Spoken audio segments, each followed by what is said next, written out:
Sarap ito mga guys, gulayin, no? Kaya kapag nag-fight ka nga ng 200 dyan, 2 araw. Mais with labong at saluyot, guys. Sarap yan.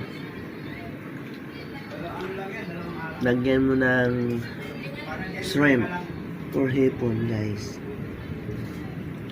Yan. Sarap yan.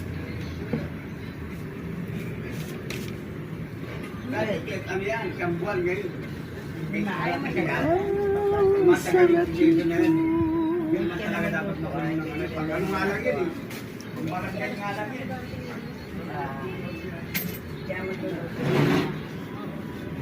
Ang sarap, guys.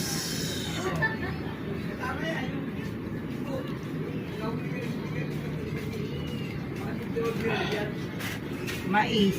Yan, sarap. Sarap to guys, gulayin. Kasi medyo lambot lang siya talaga. Oh. Yan yung bagong usbong pa lang. Napakasarap ito gulayan guys. Saluyot lang katapat niyan, labong tsaka ano. Hipon. Yan. Thank you so much guys. Have a nice day. Good morning.